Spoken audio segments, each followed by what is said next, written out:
My name is Atul Tawde and I am the faculty for accounts. आज से हम लोग हमारा अकाउंट्स का सिलेबस शुरू करेंगे। टेक्स्ट बुक के किसी चैप्टर को शुरू करने से पहले I thought of compiling this video called basics of accounts. ये मेरी लाइफ का सबसे इम्पोर्टेंट वीडियो है बिकॉज 12 साल से मैं अकाउंट्स पढ़ रहा हूँ और 3 साल से पढ़ा रहा हूँ, तो मेरी जो भी अकाउंट्स की अंडरस्टैंडिंग है वो सारी मैंने इस वीडियो में कंपाइल कर ली है। तो this proves my competence, how competent I am as a teacher. हम लोग शुरू करें उसके पहले मैं आपको बोलना चाहता हूँ, अगर आप YouTube व्यूअर है तो आपको आपकी क्वालिटी सेटिंग्स चेंज करनी पड़ेगी so that you can clearly view the video. जहाँ पे स्क्रीन पे शेयर का बटन है उसके बाजू में 3 डॉट्स है, आप उस पर टैप करेंगे तो एक ड्रॉप डाउन खुल जाएगा, उसमें सेकंड ऑप्शन है क्वालिटी सेटिंग्स चेंज करने का। बाय डिफॉल्ट 144 नजर आ रहा होगा, उसको आप 360p सिलेक्ट कर ले तो ये वीडियो आपको क्लियर प्ले हो जाएगा because this is an HD video, right? So you need 360 megapixels और मोर फॉर व्यूइंग। तो चलिए कंटिन्यू करते हैं हमारे इस डिस्कशन को।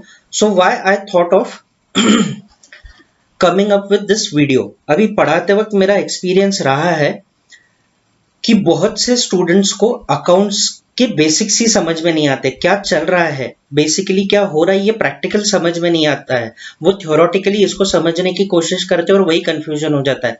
मेरा खुद का केस ये था, जब तक मैं ग्रेजुएट हुआ तब तक अकाउंट्स में मेरा क्लैरिटी नहीं था। उसके बाद मुझे बहुत इश्यूज फेस हुए because if a student of commerce does not know accounts he is unemployable.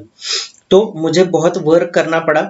तो मैंने पहले आइडेंटिफाई की प्रॉब्लम्स क्या है और फिर उसको रेक्टिफाई किया। तो इस प्रोसेस में बहुत टाइम गया। मैं नहीं चाहता आपके साथ ये हो।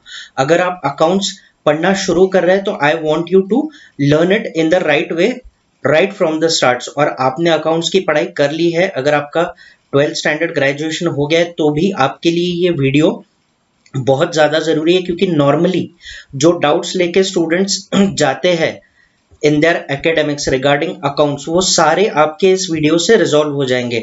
तो इंपॉर्टेंस दीजिए इस वीडियो को and make sure you watch it completely. अभी इसको मैंने 2 पार्ट में ड्राफ्ट किया है। फर्स्ट पार्ट इज थियरी, मैं आपको थियरी समझाऊंगा, but since account is a practical subject तो मैं आपको प्रैक्टिकल भी सम सॉल्व करके दिखाऊंगा। That will be the later video.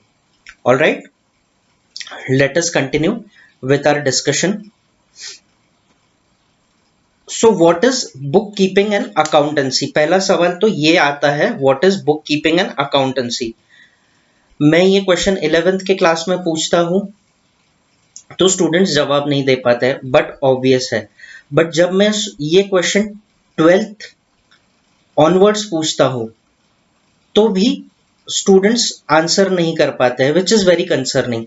बहुत से स्टूडेंट्स जो जवाब भी देते हैं वो बुकिश डेफिनेशन बताते हैं। It's not wrong, what ever the book tells you, it's obviously better than what anybody will tell you, but I don't want bookish definition. I want you to understand accounts in the practical sense, right? Practical sense. आप practical sense में इसे समझ लो और आप आपका logic develop करो तो this subject will be very interesting. This is the only subject that will make you employable as a student of commerce. ठीक है? और एक बात मैं आपको बता दूं इस वीडियो के बारे में कि इस वीडियो में कोई बुक टर्म्स यूज नहीं हुए। These are all layman terms. हम लोग कॉमन सेंस में इस सब्जेक्ट को कैसे समझ सकते हैं वो मैंने कंपाइल किया है। तो चलिए, ये आपका फर्स्ट क्वेश्चन है, व्हाट इज अकाउंटिंग? इसका हम लोग जवाब देते हैं। सो बिजनेस एंड प्रोफेशन। अकाउंटिंग के लिए पहले बिजनेस एंड प्रोफेशन समझना जरूरी है। What is business? Business is a commercial activity. What is profession? Paid activity, one that involves prolonged training and qualification. So business, you can see this is a boardroom. People have come together and they are having a meeting. तो ये किसी management की meeting होगी, ये business discuss कर रहा है। They are conducting business activities. Profession, this is a teacher, she is teaching her students, तो ये सर्विसेज दे रही है। तो प्रोफेशनल्स कौन होते हैं? जो टीचर होते हैं, जो डॉक्टर होते हैं, जो चार्टर्ड अकाउंटेंट्स होते हैं, ये प्रोफेशनल्स होते हैं। तो प्रोफेशनल बनने के लिए क्या होता है? प्रोलॉन्ग ट्रेनिंग और क्वालिफिकेशन जरूरी है। कोई भी बिना क्वालिफिकेशन के डॉक्टर नहीं बन सकता, कोई भी बिना क्वालिफिकेशन के सीए नहीं बन सकता, सिमिलरली टीचर भी नहीं बन सकता। और ये जो सर्विसेज दे रहे हैं इन्हें इसके पैसे मिलते हैं, ये जो बिजनेस कंडक्ट कर रहे हैं इससे इनको प्रॉफिट होता है, ठीक है। And now accounts exist because of business and profession. Business and profession जानना क्यों हमारे लिए जरूरी है, क्योंकि because there is business and profession there is accounts. Business क्या होता है, how business is classified. Business is called manufacturing, किसी भी चीज का प्रोडक्शन होता है, normally goods are produced, this is one business activity. Next is trading, goods and commodities, मतलब क्या होता है, buying and selling, simply buying and selling, इसमें मैन्युफैक्चरिंग नहीं होता है, right, buying and selling. And then service, customer care and garage, ठीक है, इसमें सर्विसेज ऑफर की जाती है। इसमें कोई प्रोडक्ट जो है वो प्रोडक्ट बनता नहीं है, ठीक है, product is not made or traded, instead services are offered. Product not made or traded, instead services are offered, ठीक है। अगर एक ही हमें लेक्चर में ये या एक ही एग्जाम्पल में ये समझना है तो हम लोग कैसे समझेंगे। Suppose there is a mobile manufacturing company, ठीक है, mobile manufacturing company, mobile manufacturing unit, what it will do, it will produce handset, ठीक है, produce handsets. Now these handsets will go to a shop or to an e-commerce portal, e-commerce website, e-buying website। तो ये लोग क्या करेंगे, ये लोग cell करेंगे, ठीक है, इनके पोर्टल थ्रू सेलिंग और बाइंग होगी। They will buy it from the manufacturer, they will sell it to the consumer, ठीक है। और उसके बाद आएगा कस्टमर सर्विस। अगर कोई भी प्रॉब्लम आती है हैंडसेट के पास में तो आपको कस्टमर सर्विस सेंटर में जाना पड़ता है, कस्टमर सर्विस सेंटर। तो इन तीन एक्टिविटीज के थ्रू बिजनेस कंडक्ट होता है। मैन्युफैक्चरर जो है वो कस्टमर को सेल नहीं करता है, डायरेक्ट सेल नहीं करता है, ट्रेडर जो है वो मैन्युफैक्चर नहीं करता है, और सर्विस प्रोवाइडर जो होता है वो ना तो मैन्युफैक्चर करता है ना तो बाइंग एंड सेलिंग करता है, वो सिर्फ सर्विस देता है। किस चीज की, रिपेयरिंग की, ठीक है। वैसे ही प्रोफेशन को समझ लेता है। What are the types of professionals, accountant जो आप बनने वाले हो, आर्किटेक्ट जो आप नहीं बनने वाले हो, और डॉक्टर भी जो आप नहीं बनने वाले हो। As a student of commerce आप सिर्फ अकाउंटेंट बन सकते हो। अगर बहुत अच्छे से अकाउंट्स पढ़ लोगे तो चार्टर्ड अकाउंटेंट बन जाओगे, ठीक है। तो आज से ही मेहनत शुरू कर दो। Business transactions and profitability. अभी देखिए, business and professionals carry out various commercial activities. ये तो हमने देख लिया कैसी कमर्शियल एक्टिविटीज बिजनेसमैन और प्रोफेशनल्स कंडक्ट करते हैं। These activities are known as business transaction, ठीक है। तो जो भी बाइंग एंड सेलिंग, मैन्युफैक्चरिंग होता है या सर्विसेज प्रोवाइड होती है, इनको क्या बोलते हैं, बिजनेस ट्रांजैक्शंस कहते हैं, ठीक है। जैसे किसी से स्टॉक खरीद लिया, उसको ट्रांजैक्शन बोलेंगे, it is purchase of stock. अगर हमने यूनिट्स बेच दिए उसको सेल बोलेंगे, it is again a business transaction. तो हमारा रोल यहां पे शुरू होता है। As soon as there is a business transaction, accountant comes into the picture. कैसे, हम लोग धीरे धीरे और समझेंगे। Then there are cash transactions and credit transaction. बिजनेस में दोनों तरह के ट्रांजैक्शंस होते हैं। कैश मतलब इमीडिएट पेमेंट, क्रेडिट मतलब money is paid at a future date. किस तरह के ट्रांजैक्शन होते हैं, बाइंग, सेलिंग, पेइंग और रिसीविंग। अभी आप इमेजिन करो, थोड़ा सा मेरा जो डेमोन्स्ट्रेशन है उससे आप हट जाओ और कोशिश करो इमेजिन करने की, क्या क्या बिजनेस ट्रांजैक्शन क्या क्या बिजनेस ट्रांजैक्शन हो सकते हैं। बाइंग फर्स्ट, सेलिंग सेकंड, फिर paying for what you have bought and receiving for what you have sold, right और not? Can there be anything else? आप इमेजिन कर लो, it will be very hard to find anything else happening other than this. तो इतना ही आपका bracket है, इतनी ही ब्रैकेट में अकाउंट्स समराइज हो जाता है। आपको इन बिजनेस ट्रांजैक्शंस पे फोकस करना होता है, रिकॉर्ड करना होता है। Why business transactions are carried on? ये सारी एक्टिविटीज क्यों होती है? In order to earn profit. जो भी बिजनेसमैन है या प्रोफेशनल्स है, what is their objective? To earn profit. ठीक है।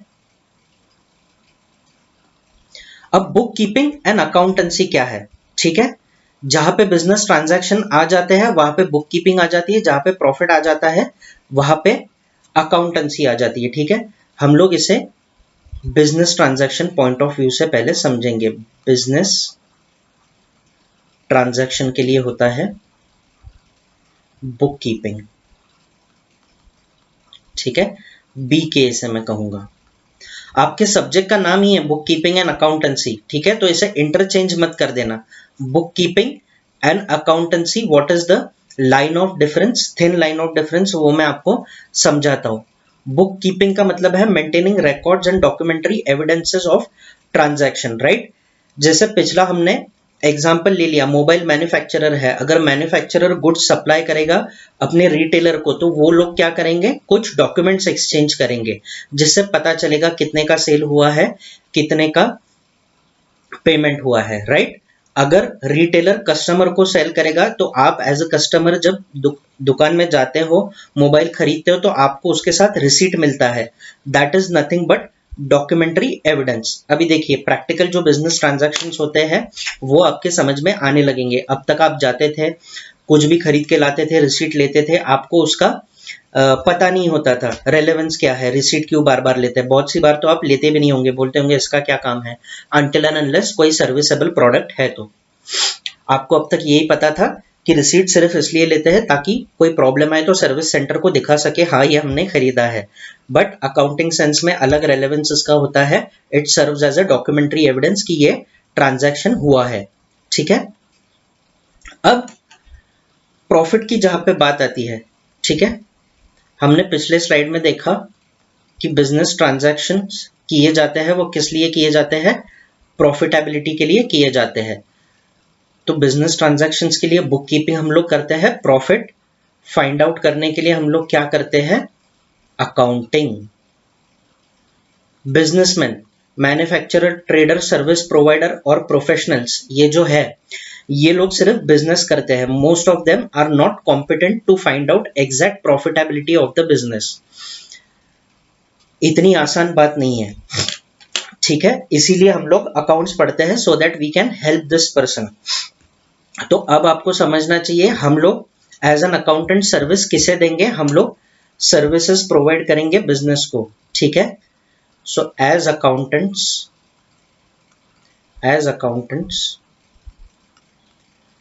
ये हमारा रोल होगा। We will provide services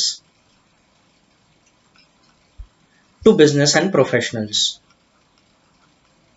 exam में आपको ये कोई पूछेगा नहीं तो आप नोट डाउन नहीं भी करेंगे तो भी चलेगा, आप बस हाथ फोल्ड करके पूरी कंसंट्रेशन से इस वीडियो को देखिए। ठीक है, now what is accounting? Finding out the outcome of business transaction, whether there is profit or loss। हम लोग अकाउंटिंग करके ये पता करते हैं कि whether there is profit or loss। तो समझ में आ गया, बिजनेस है इसलिए अकाउंटिंग है। हमारे सब्जेक्ट का नाम है book keeping and accountancy. Business में ट्रांजैक्शंस किए जाते हैं, उनको बिजनेस ट्रांजैक्शंस बोलते हैं। बिजनेस ट्रांजैक्शन प्रॉफिट कमाने के लिए करते हैं। ठीक है, तो बुक कीपिंग में हम लोग रिकॉर्ड रखते हैं बिजनेस ट्रांजैक्शंस का, और अकाउंटिंग से हम लोग आउटकम पता करते हैं, वेदर देयर इज प्रॉफिट और loss in the business. I hope until now there is some clarity to you. आगे चलते हैं, बुक कीपिंग एंड अकाउंटेंसी। अब बुक कीपिंग की प्रोसेस क्या है? एक ड्रॉप डाउन के टेबल से हम लोग इसे समझेंगे। सेल, परचेस, रजिस्टर, ये सब टाइप्स ऑफ बुक्स है, जर्नल और लेजर। ठीक है। ये ट्रेडर मैन्युफैक्चरर की इंटरनल बुक्स है, ठीक है। What are these are books. तो normally there sale purchase register, इनके अलावा और भी टाइप होते हैं, जैसे डेटर क्रेडिटर रजिस्टर होता है। There are an number of books, ठीक है। बट आपको अभी ये टर्म समझेंगी नहीं, क्योंकि हमने इसका एक्सप्लेनेशन देखा, इसलिए मैंने सेल परचेज कहा, वो बहुत ईजी है। फिर जर्नल होता है, ये भी आपको अभी नहीं समझेगा, और लेजर होता है, ये भी आपको अभी नहीं समझेगा। तो अभी जो बातें नहीं समझ रही है उनसे परेशान मत हो, ये वीडियो देखते रहो, आप इंफॉर्मेशन अक्यूमुलेट करते रहो। जब आपकी पढ़ाई में आगे ये टर्म्स यूज किए जाएंगे तब आपको ये वीडियो याद आएगा, ये रेफरेंस आपको याद आएगा। लर्निंग की एक प्रोसेस होती है, आप समझ लो, आप जो भी पढ़ते हो आपको पहली बार में समझ में नहीं आता है, उसके बारे में जब रिलेवेंट चीजें, को रिलेटेड थिंग्स आपके सामने आती है, तब आपकी क्लैरिटी बढ़ते जाती है। इसलिए बड़े बुजुर्गों ने कहा है पढ़ते रहो। अकाउंटिंग की स्टेप्स क्या है? रिकॉर्डिंग। ये जो सेल परचेज रजिस्टर होता है, इसमें जो भी ट्रांजैक्शंस होते हैं वो रिकॉर्ड करते हैं। जर्नल में जो भी हम लोग लिखते हैं उसे जर्नलाइजिंग कहते हैं या ओरिजिनल एंट्री कहते हैं। इतना आप लोग ईयर मार्क कर लो, क्यों कहते हैं ये आगे आपको समझ जाएगा। लेजर जो होता है उसे पोस्टिंग इन लेजर कहते हैं, लेजर में जो सारी एक्टिविटीज हम लोग करते हैं। तो this is the things that we do with books of accounts and whatever procedure we follow in accounting. Ultimate objective, अभी भी मैंने आपको अल्टीमेट ऑब्जेक्टिव बिजनेस का नहीं बताया। अब तक मैं आपको क्या एक्सप्लेन कर रहा था? बिजनेस ट्रांजैक्शन,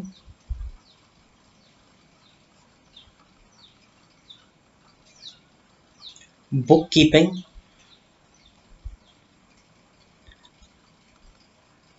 और अकाउंटिंग। तो अब मैं आपको पूछूंगा कि इसका पर्पस क्या है। तो आप में से जो लोग ये वीडियो केयरफुली देख रहे हैं वो मुझे बताएंगे कि sir we need to find out profit and loss, ठीक है। आप पार्टली करेक्ट हो, आप फुल्ली करेक्ट नहीं हो। पार्टली करेक्ट हो, फुल्ली करेक्ट इस स्लाइड के बाद आप हो जाओगे, ठीक है।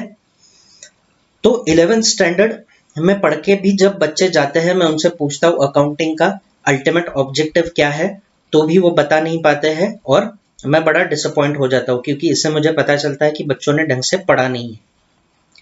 तो ये जो सब कुछ हम लोग करते हैं, पिछली स्लाइड में हमने देखा जर्नल, लेजर, उसके बाद ट्रायल बैलेंस एक्सट्रैक्ट किया जाता है, ठीक है, टीबी। ये सीक्वेंस है, आप याद रखिए, आगे इसका डिटेल एक्सप्लेनेशन आएगा। और ट्रायल बैलेंस एक्सट्रैक्ट करने के बाद फाइनेंशियल स्टेटमेंट्स बनाए जाते हैं। फाइनेंशियल स्टेटमेंट्स ये बहुत इंपॉर्टेंट है। If you are a student of 11th commerce, student of 11th commerce, तो आपका ये सेकंड लास्ट चैप्टर है। This is your second last chapter, financial statement. तो ये आपके 11th में अकाउंट्स पढ़ने का अल्टीमेट ऑब्जेक्टिव है, ठीक है, अल्टीमेट ऑब्जेक्टिव है। और जो मैंने पिछली आपको बातें बताई, जर्नल, ठीक है, या लेजर, उसके पहले मैंने आपको बताया था बुक्स ऑफ अकाउंट्स, ये आपके चैप्टर्स हैं, ठीक है। ये चैप्टर्स आपको पढ़ने हैं, और जब ये सारे चैप्टर्स आप पढ़ लोगे तब जाके आप इस पोजीशन पे पहुंचोगे कि आप फाइनेंशियल स्टेटमेंट्स बना पाओ। Now, what are financial statements? There are three types of financial statements. First is trading account, second is profit and loss account, and third is balance sheet. ठीक है, सो अल्टीमेट पर्पस याद रखो 11th commerce के students. बाकी जो 11th standard पढ़ चुके हैं उनको तो ये चीजें पता होनी चाहिए। अब दूसरा जो हमारा सवाल है, why do we do accounting. तो मैंने आपको बताया फाइनेंशियल स्टेटमेंट्स, उस डिस्कशन को कंटिन्यू करते हैं। पहले हमने देखा था what is book keeping and accounting, users of financial statement, ठीक है। या why do we do accounting के बजाय आप ऐसे भी लिख सकते हैं, why do we prepare financial statements, ठीक है, फाइनेंशियल स्टेटमेंट्स। आपने ये तो देख लिया कि अकाउंट्स करके हम लोग प्रॉफिटेबिलिटी फाइंड आउट करते हैं, फिर फाइनेंशियल स्टेटमेंट्स करके हम लोग क्या करते हैं, फाइनेंशियल स्टेटमेंट बना लेने के बाद ही हमें प्रॉफिट एंड लॉस पता चलता है। बट प्रॉफिट एंड लॉस पता करने के बाद और हमारा जो फाइनेंशियल स्टेटमेंट्स का पर्पस है वो बढ़ जाता है। देखते हैं क्या होता है। There are users of financial statement. अब फाइनेंशियल स्टेटमेंट्स अगर बन रही है तो definitely there may be some users, right. जैसे लैपटॉप बन रहा है तो somebody is using it, that is why it is being made। जैसे आपका मोबाइल जिस पे शायद आप ये लेक्चर व्यू कर रहे हैं, somebody is using it, that is why it is made।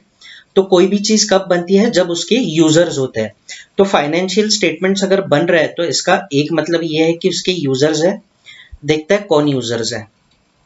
The users are owners, management, government, investors, customers and lenders.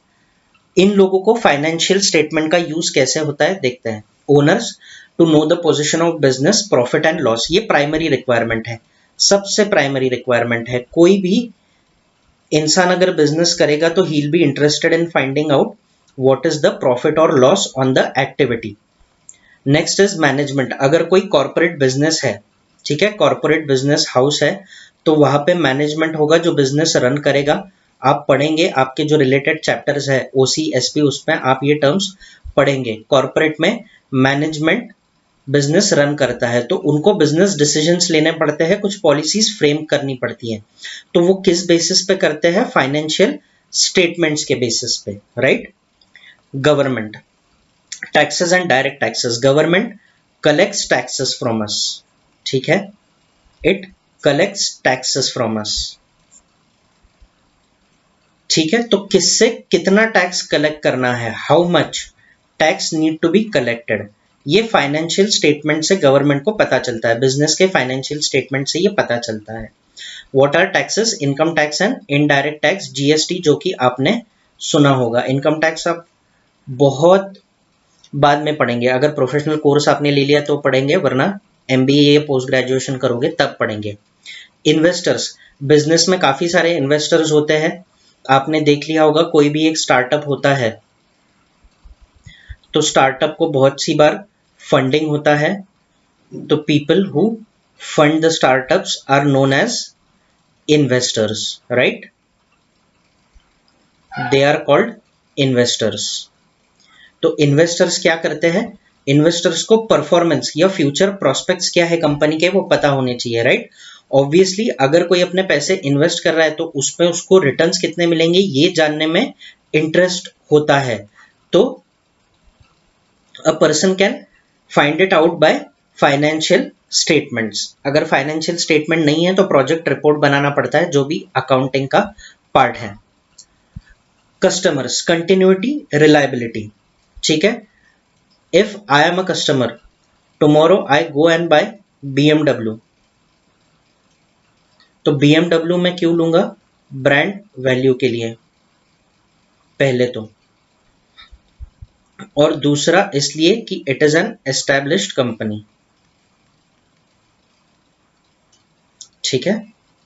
It will continue, right और नॉट, इट विल कंटिन्यू। तो ये कंटिन्यूटी बहुत बार कैसे पता चलती है, फाइनेंशियल स्टेटमेंट से। Company reliable है या नहीं ये पता चलता है फाइनेंशियल स्टेटमेंट से। BMW तो खैर किसी के अप्रूवल की या किसी के प्रूफ करने की जरूरत नहीं है, बट बहुत सी बार ऐसा होता है कि अगर कोई नया प्रोडक्ट लॉन्च हो गया, आपने उसका प्रोडक्ट खरीदना है तो आपको उसकी लिक्विडिटी पोजीशन, उसकी फाइनेंशियल पोजीशन क्या है देखनी पड़ेगी ना, वरना ऐसा हो जाए कि कल जाके कंपनी बंद हो जाए और आपकी कार भी बंद हो जाए तो आप कार लेके कहाँ जाओगे, कार ढूंढोगे रिपेयर करने के लिए, mechanic, workshop, service station, garage में जाओगे, वो बंदा भी बोलेगा सर इसके स्पेयर पार्ट्स मिलते नहीं है, कंपनी बंद हो गई है। So continuity and reliability financial statements देख के हमको पता चल सकता है ये कंपनी कैसे परफॉर्म करेगी। And lenders, liquidity, repaying capacity. Lender का एग्जांपल कौन होता है, बैंक।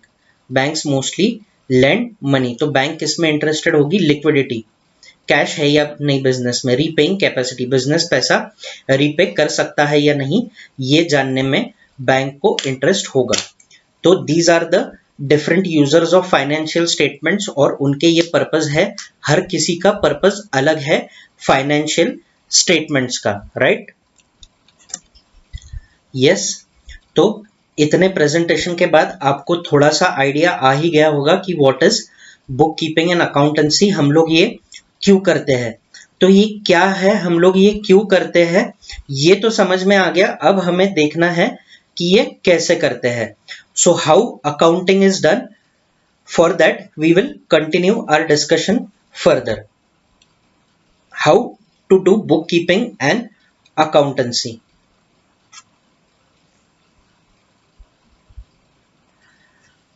अभी देखिए, यहां से आपका एक और प्रैक्टिकल पार्ट शुरू होता है।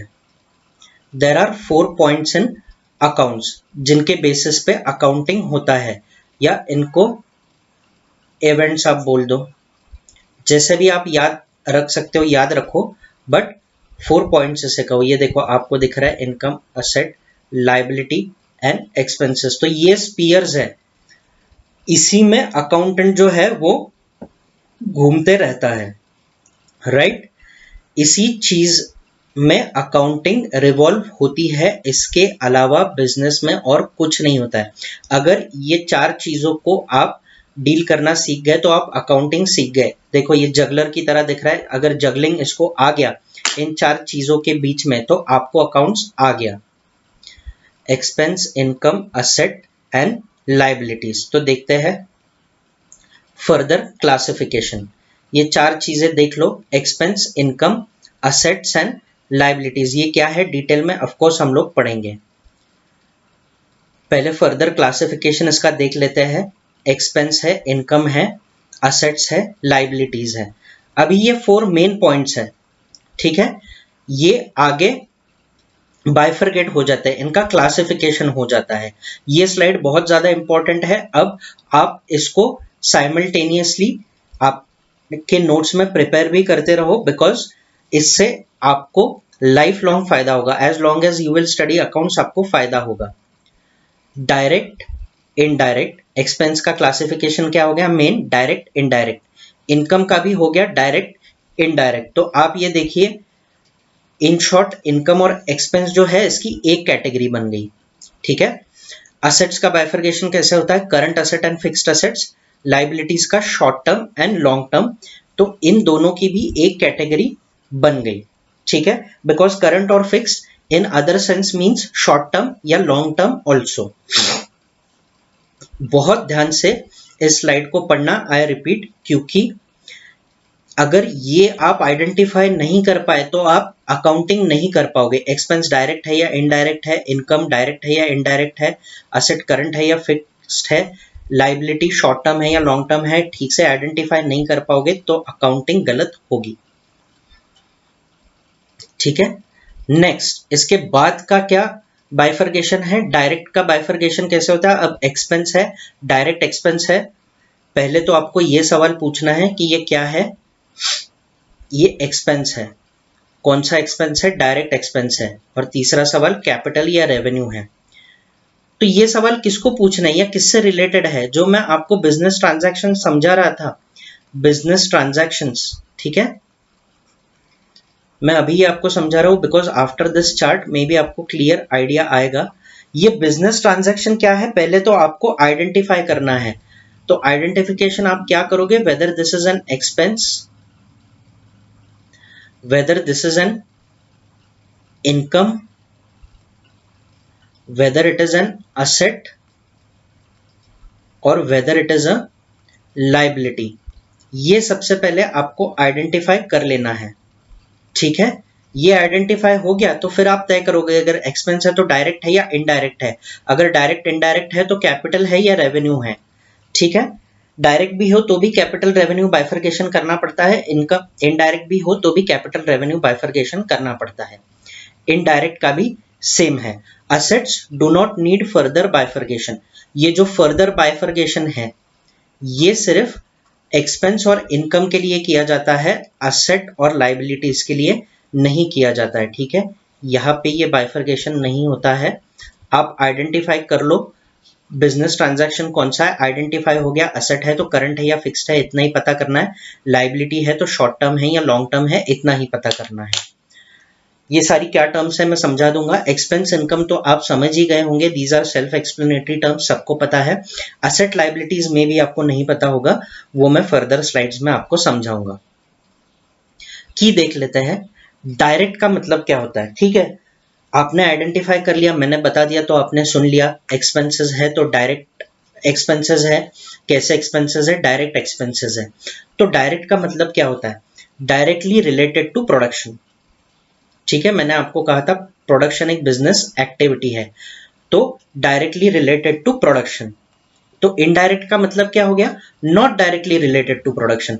फिर प्रोडक्शन से रिलेटेड नहीं है तो किससे रिलेटेड है, मे बी ट्रेड से रिलेटेड हो सकते हैं, maybe service, supplementary services जो प्रोवाइड कर रहे हैं उससे रिलेटेड हो सकते हैं। ठीक है, अदर देन प्रोडक्शन ये चार्जेस होते हैं। Short term less than 1 accounting year और फाइनेंशियल ईयर। शॉर्ट टर्म का मतलब क्या हो गया, मैंने आपको कह दिया असेट है, ठीक है, करंट असेट मैंने आपको बोल दिया, या लाइबिलिटी है, शॉर्ट टर्म लाइबिलिटी है बोल दिया। पर क्या इसका मतलब क्या है, विच is in the business for less than 1 year. ठीक है, तो लॉन्ग टर्म का मतलब क्या हो गया, मोर than 1 accounting financial year. Capital, अब इसका मतलब क्या है, ठीक है, एक्सपेंस है, डायरेक्ट रेवेन्यू है, डायरेक्टली रिलेटेड टू प्रोडक्शन है, कैपिटल है या रेवेन्यू है, इसका क्या मतलब है। कैपिटल का मतलब है giving benefit for a long term, non recurring in nature. ठीक है, नॉन रिकरिंग इन नेचर, इसका मतलब है जो भी एक्सपेंस होता है उससे बेनिफिट लॉन्ग टर्म के लिए मिलता है और ये खर्चा बार बार नहीं होता है। तो रेवेन्यू का मतलब क्या हो जाएगा, giving benefit for a short term और which is recurring in nature. अगर मैं आपको एग्जाम्पल दे दूं, ठीक है, मैं आपको दो टाइप के एग्जाम्पल देता हूं। किसी ने फैक्ट्री खड़ी कर दी, एस्टैब्लिश कर दी, और उसने मशीनरी खरीद ली। ठीक है, मशीनरी खरीद ली और उसने प्रोडक्ट बनाने के लिए रॉ मटेरियल खरीद लिया।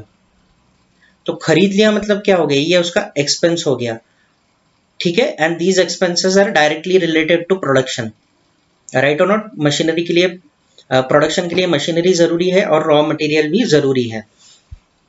पर अभी देखिए, रेवेन्यू, मशीनरी जो है वो बिजनेस में लॉन्ग टर्म के लिए रहेगी, लॉन्ग टर्म बेनिफिट देगी, इसलिए वो कैपिटल है। ठीक है, रॉ मटेरियल जो है वो क्या होगा, वो स्टॉक में कन्वर्ट हो जाएगा, स्टॉक या फिनिश्ड गुड्स जिसे कहते हैं, फिनिश्ड गुड्स में कन्वर्ट हो जाएगा और वो आपको बेनिफिट देगा शॉर्ट टर्म के लिए, उसी साल ये बिक जाएगा, लेस देन अ ईयर। तो it will stay in the business for less then a year. अगर ये आप समझ गए होंगे स्टेप्स तो ही आगे बढ़िए इस वीडियो में, otherwise rewind replay the video. Further classification, अभी मैंने एक term, sorry not further classification, further explanation, अभी मैंने समझा दिया एक टर्म आपको, लेस देन और more than accounting financial year. ठीक है, तो ये अकाउंटिंग फाइनेंशियल ईयर होता क्या है,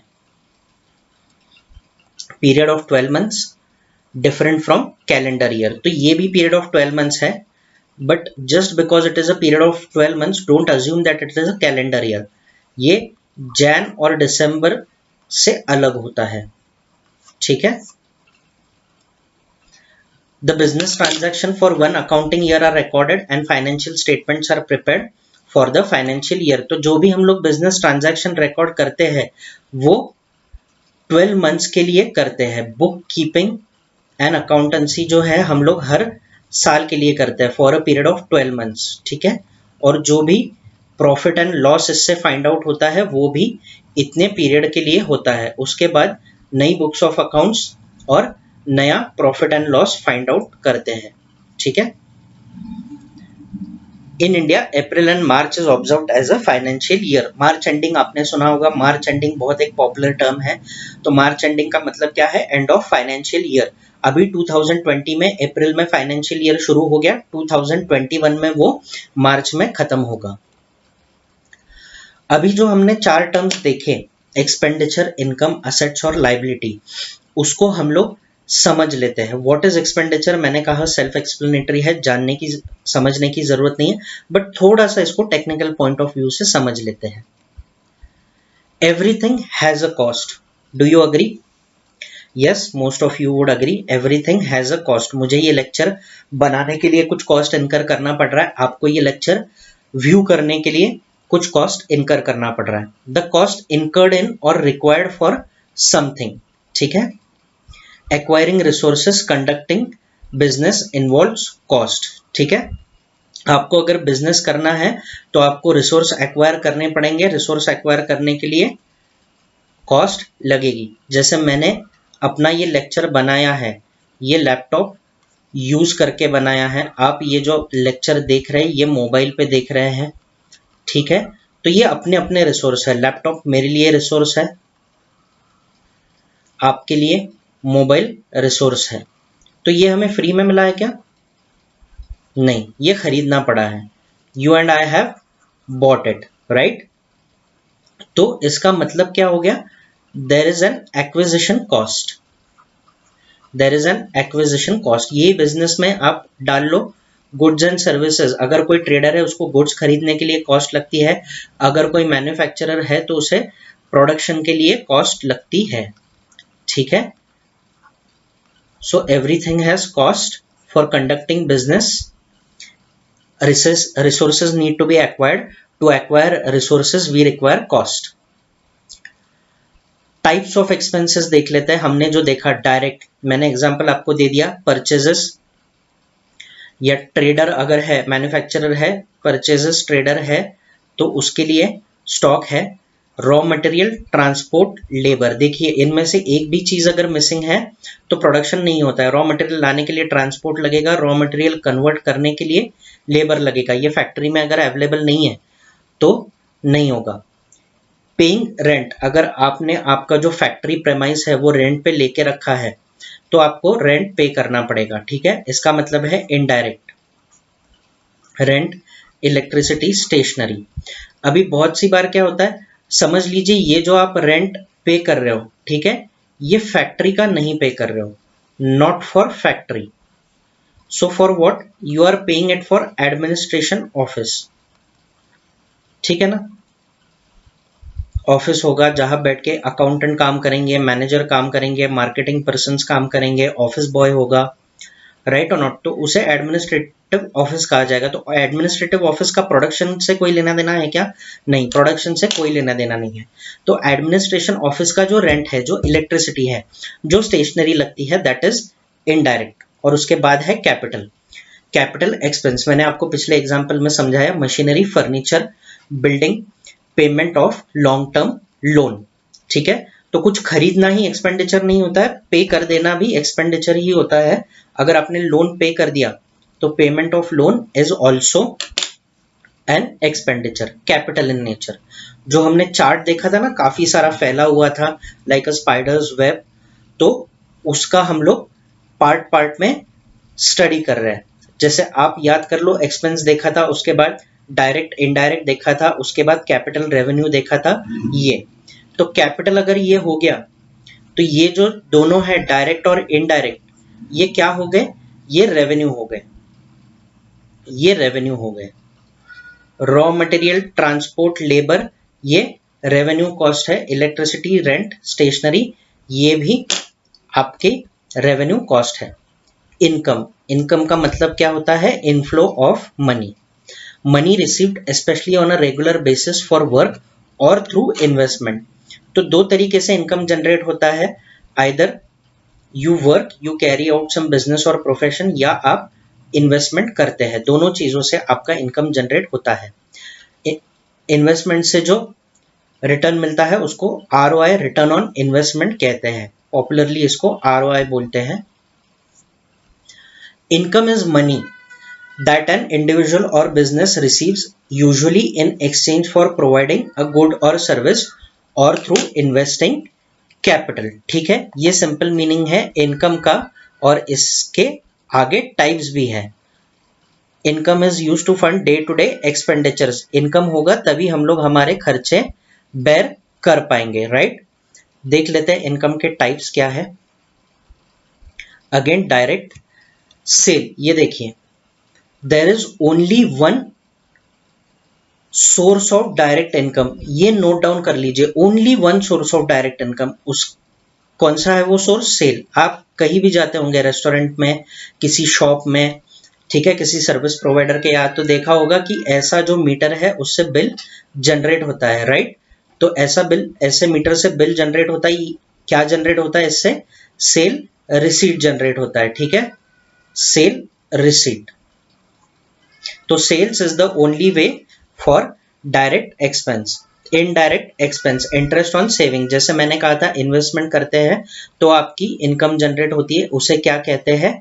इनडायरेक्ट इनकम। इसमें आप कुछ नहीं कर रहे, आप प्रोडक्शन नहीं कर रहे, आप बाइंग एंड सेलिंग नहीं कर रहे, आप सर्विसेज नहीं दे रहे, सिंपली आपने इन्वेस्टमेंट कर दी है, आपको इंटरेस्ट मिल रहा है, या आपने पहले कोई काम करके रखा है उस पर आपको कमीशन मिल रहा है, तो उसे कहते हैं इनडायरेक्ट इनकम।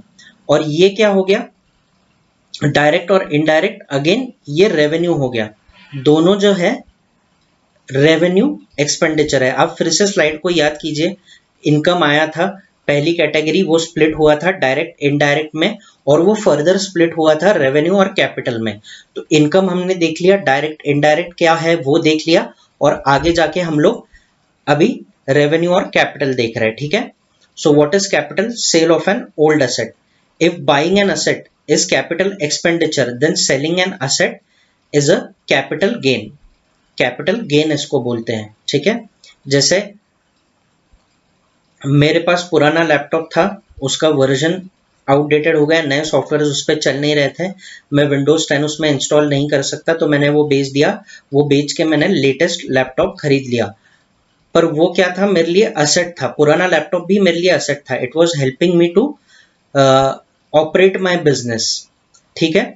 अब क्या होता है, देखो मेरा बिजनेस है, समझ लो आई एम अ शॉपकीपर, तो I sell various goods and services, retail goods में बेचता हूं, तो वहां पे मैंने बिलिंग के लिए कंप्यूटर रखा हुआ है, मेरे इंटरनल अकाउंट्स के लिए कंप्यूटर रखा है। तो मैं क्या बेचता हूँ? सपोज आई सेल क्लोथ्स, तो क्लोथ्स ये मेरी रेगुलर एक्टिविटी है, सेलिंग ऑफ क्लोथ्स, वो रिकरिंग है।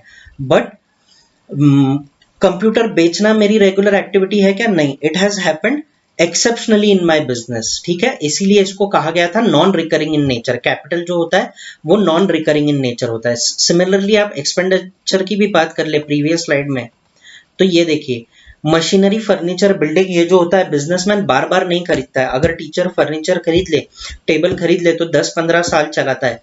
बिल्डिंग कोई आदमी खरीद ले तो 25-30 साल वहां पे बिजनेस करता है। मशीनरी कोई आदमी खरीद ले तो 5-10 साल उससे प्रोडक्शन करता है, वो नॉन रिकरिंग होता है, ठीक है। तो कैपिटल का मतलब इसीलिए कहा गया था non recurring in nature. Alright, तो ये था इनकम और एक्सपेंस। इनकम और एक्सपेंस मैंने देख लिया था, एक कैटेगरी उसकी हो जाती है। आगे हम लोग पढ़ेंगे असेट्स एंड लायबिलिटीज। इसके बाद क्या हम लोगों को पढ़ना है? Assets and liabilities. Now what is an asset? ये देख लीजिए, आपको दिख रहा है एक मोटर वैन है, या इसे पॉपुलरली ट्रक कहते हैं, ठीक है। अब देखते हैं, an item of property owned by person or company regarded as having value and available to meet debts, commitments or legacies। ये थोड़ा टेक्निकल टर्म है। Property owned by a person, इसको ब्रेकअप कर लेते हैं। Is truck a property? Yes, tick हो गया। Is it owned by a person? देखिए यहाँ पे आपको पर्सन दिख रहा है, he is the owner. Yes, it is owned by a person. क्यों? Does it have a value? Does it have a value? Yes, it has a value. क्यों कोई इंसान ट्रक खरीदेगा? टू मेट डेट्स, कमिटमेंट्स और legacies, उसे घर चलाना है, लाइवलीहुड अर्न करना है, इसलिए वो ट्रक खरीदेगा और चलाएगा।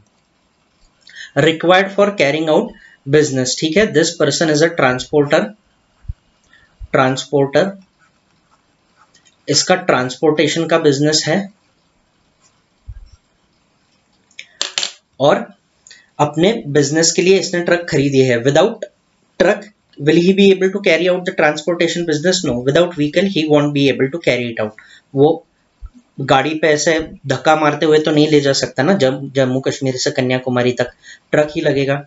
Stage in the business for long time, ऐसा होता है कि आज एक इंसान ने ट्रक खरीद ली, उस पर एक ट्रिप उसने ट्रांसपोर्ट कर दिया और उसने कह दिया कि चलो अब मेरा काम खत्म हो गया, मैं बेच देता हूँ, नहीं, he will make use of it multiple times, ठीक है, multiple times. In its lifetime, a truck will make at least 1,000 trips, right? At least 1,000 trips, मतलब साल भर में अगर एक दिन वो करता है, एक ट्रिप वो करता है, एक ट्रिप को 3 दिन लगता है, तो साल भर में 100 ट्रिप्स हो जाएंगे। वैसे उसको 10,000 ट्रिप्स करने के लिए ट्रक कितनी साल चलाना पड़ेगा, आप इसकी कैलकुलेशन कर लो, ठीक है, उसको 10 साल ट्रक चलाना पड़ेगा। गिव्स बेनिफिट मोर देन 1 फाइनेंशियल ईयर, ठीक है, तो 10 साल ये चला रहा है, 10 ईयर्स, तो ऑब्वियसली 10 ईयर्स का पीरियड जो है it is more than 1 financial year, right, more than 1 FY।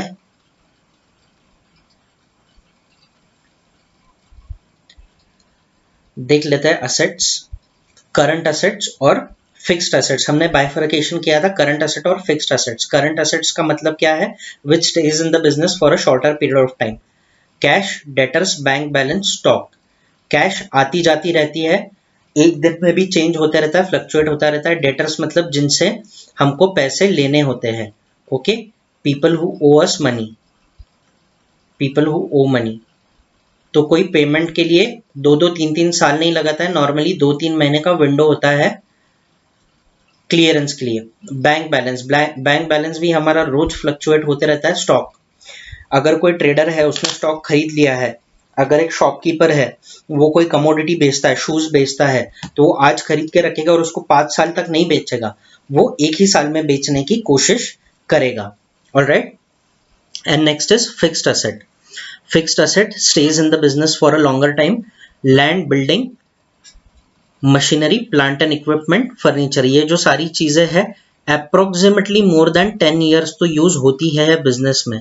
More than that, land could be used for ever, building could be used for ever, बाद में डिमोलिश करके उसको इंप्रूवमेंट्स किया जा सकता है। Machinery depending on the technology, plant and equipment again depending on the technology, furniture depending on the style, design, preferences, ठीक है। ये था हमारा third part. And now fourth part, liabilities, payables. Asset समझ लिया होगा आपने, whatever helps you to carry out your business is called as asset. It stays in the business for a longer period of time, gives benefit for more than 1 financial year. Current और fixed उसका bifurcation है, और उसके opposite है liabilities. Liabilities का मतलब है payable, ठीक है, whatever we are supposed to pay, we are supposed to pay,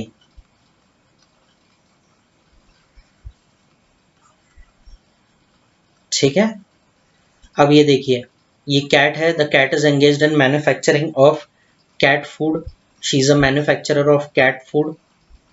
कोई कैट फूड सप्लायर ने उससे कैट फूड का स्टॉक खरीद लिया, जो कि क्रेडिट पे खरीदा। अब क्रेडिट पे खरीदा मतलब किसी को इसको पैसे देने हैं, तो जिसको इसको पैसे देने हैं उसकी लाइबिलिटी क्रिएट हो गई। तो ये देखिए, ये मांग रहा है, डेप्ट मांग रहा है, मेरे पैसे मुझे दे दो, ठीक है। देखते हैं, a thing for which someone is responsible, especially an amount of money owed. Business is mostly conducted on credit basis. Till the time amount owed is repaid, it appears in the book as liability. तो जब तक ये cat food जो credit पे लिया हुआ है इसके पैसे पे नहीं हो जाते तब तक ये लाइबिलिटी कहलाएगा। Loans and overdrafts are taken to run the business, right. देखते हैं, हमने देखा था short term liability and long term liability. तो शॉर्ट टर्म क्या होता है, bills payables, creditors, bank overdrafts. जैसे आपने किसी से क्रेडिट पे स्टॉक ले लिया तो उसको आपको 2-3 महीने में रिपे करना पड़ेगा, बिल्स पेएबल। बिजनेस में बिल बनते हैं, ये आप देखोगे, बिल भी जनरली होता है वो 2-3 महीने के लिए बनता है, उसके अगेंस्ट पैसे दिए जाते हैं, तो वो भी शॉर्ट टर्म हो गया। बैंक एक फैसिलिटी देती है बिजनेसमैन को, ओवरड्राफ्ट, उसके भी पैसे चुकाने पड़ते हैं महीने भर में। It is like a credit card facility. Only thing is it is only for businessman. Long term का मतलब क्या हो गया, बैंक लोन और डिबेंचर्स। बैंक लोन जो है वो आप आज लेते हो और 6 महीने में रिपे कर देते हो क्या? नहीं। आपने अगर लोन लिया घर खरीदने के लिए 50 लाख रुपए, तो आप उसको 6 महीने में रिपे करोगे क्या? बैंक 6 महीने बाद आपसे आ जाएगा मांगने के लिए? नहीं। पेएबल है, but over a period of time, 25 years, 35 years, लंबा टेन्योर है, इसीलिए इसे कहा गया है long term. So this was our discussion of expenses, income, asset and liability. अभी इसके साथ आपको जगल करना है, जैसे वो पिक्चर में देखा था, इसके साथ बस आपको डील करना है और खेलना है। इसके अलावा अकाउंट्स में कोई और चीज नहीं है। अ business transaction does not have any other category other than expense, income, asset और लाइबिलिटी। बिजनेस ट्रांजैक्शन है वो या तो इनकम होगा, या तो एक्सपेंस होगा, या तो क्रिएशन ऑफ असेट होगा, या तो पेमेंट ऑफ लाइबिलिटी होगा। ये इतना बार बार रिपीट करो, मंत्र की तरह इसे पढ़ो और समझ लो। ऑलराइट, ठीक है, तो आपने ये सारी चीजें समझ ली। मैं आपको एक बार वापस से रिकॉल करवा देता हूँ, शुरू से शुरू करते हैं। This is the end of this video. मैं इसका कंटिन्यूएशन वीडियो इसके बाद में बनाऊंगा। आप आज इतना समझ लीजिए, इतना काफी है, और आगे फिर हम इसको कंटिन्यू करेंगे। सो what is book keeping and accountancy? हमने देखा बिजनेस एंड प्रोफेशन होता है। बिजनेस क्या होता है? Commercial activity. प्रोफेशन क्या होता है? Paid activity. और बिजनेस एंड प्रोफेशन एग्जिस्ट करते हैं, इसीलिए अकाउंट्स एग्जिस्ट भी करता है। बिजनेस को हमने देखा मैन्युफैक्चरिंग, ट्रेडिंग एंड सर्विसेज, ये टाइप्स है बिजनेस के। प्रोफेशन में कौन कौन से प्रोफेशनल्स होते हैं? अकाउंटेंट, आर्किटेक्ट और डॉक्टर। इतने ही नहीं होते, there are an number of professionals. Even an electrician is a professional. ठीक है। फिर बिजनेस किस लिए कंडक्ट किया जाता है? To earn profit. Buying, selling, paying, receiving, ये सारी चीजें करके प्रॉफिट अर्न किया जाता है। बुक कीपिंग क्यों करते हैं? To record business transactions. Accounting क्यों करते हैं? To find out outcome, whether there is profit और लॉस। प्रोसेस क्या है बुक कीपिंग की? या बुक्स कौन कौन सी है? Sale, purchase, register, journal, ledger. Accounting में क्या होता है? सेल, परचेज, रजिस्टर से रिकॉर्डिंग होती है।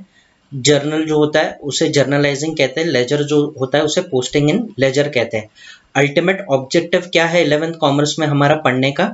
हमें फाइनेंशियल स्टेटमेंट्स कैसे बनाते हैं वो सीखना है, right? So we have trading account, profit and loss account and balance sheet.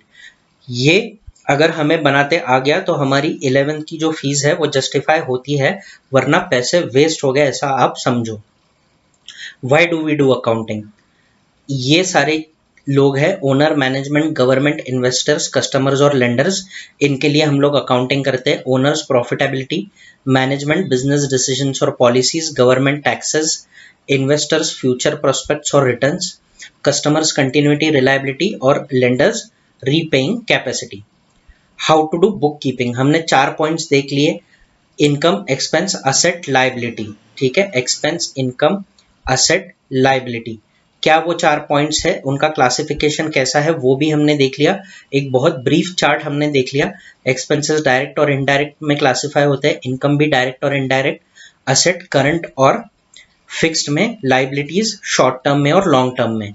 Further direct expense capital या तो रेवेन्यू हो सकता है, इनडायरेक्ट एक्सपेंस भी कैपिटल या रेवेन्यू हो सकता है। डायरेक्ट इनकम कैपिटल और रेवेन्यू हो सकता है, इनडायरेक्ट इनकम भी कैपिटल और रेवेन्यू हो सकता है। डायरेक्ट मतलब directly related to production, indirect मतलब not directly related to production. Short term मतलब which is in the business for less than 1 year. Long term मतलब which is in the business for more than 1 year. Capital मतलब gives benefit for a long time. Revenue मतलब gives benefit for a short time. Accounting year क्या होता है? Period of 12 months, different from calendar year, right? April to March is observed as calendar year. हमने expenditure देख लिया। Expenditure का मतलब है cost, cost incurred for something. इन हमने डायरेक्ट, इनडायरेक्ट, कैपिटल के टाइप्स देख लिए। इनकम का मतलब क्या होता है? मनी रिसीव्ड और रिटर्न ऑन इन्वेस्टमेंट। ठीक है, इनकम के भी हमने टाइप्स देख लिए, डायरेक्ट, इनडायरेक्ट, कैपिटल।